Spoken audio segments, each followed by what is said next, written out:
Hey guys, me again with another YouTube video. Today we're going to be taking a look at the evolved version of the RPG-2, the RPG-7. This is what it looks like in a rendering. As you can tell, it is literally the same thing as an RPG-2, except it has this much larger section here.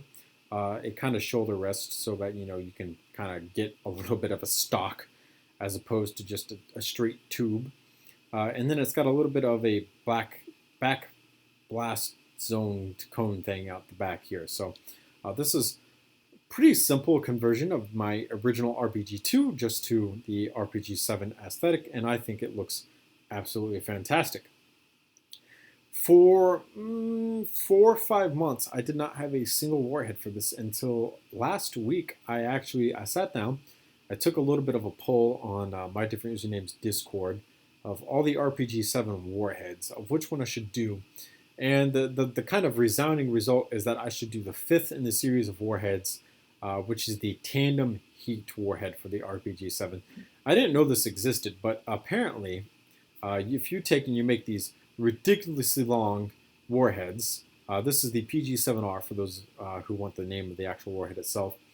This is a tandem heat. So basically you have this first explosion up here, and then you have this second explosion back here. And that's the whole point of a tandem heat explosive. That's supposed to be more effective. And I was like, damn, I didn't know they made stuff like that. But they do. And that is what we settled on in the community vote on what to make. And this is what we ended up with. So this is what it looks like inside of LED. A lot of the RPG-2 up here is still the same.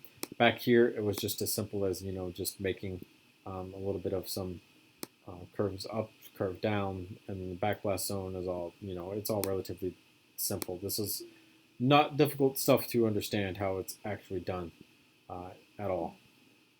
The actual tandem heat PG-7R itself was a little bit more complicated. You can see we have a 4 stud by 4 stud wide rocket charge in the back. We have the little fins on the back as well, going into the 4 stud by 4 stud. Well, it's a little bit bigger than 4 studs by 4 studs, but a little bit 4 stud by 4 stud section. We come out into a much larger section for the secondary main explosive. You can see that this slope is not as great as this slope here. Just using some basic techniques here to get this to go around. And then we have a 6 stud by 6 stud section, down into a 5 stud by 5 stud section, back into a 4 stud by 4 stud section, going into an 8 stud by 8 stud section for the primary explosive itself, which skins down to a 5 stud by 5 into a 4 by 4. So this right here was actually a lot more fun than I thought it was going to be making it, because it was challenging, because you're trying to retain as much of that cylindrical shape as physically possible. But I think it worked out really, really well, and it looks really, really good.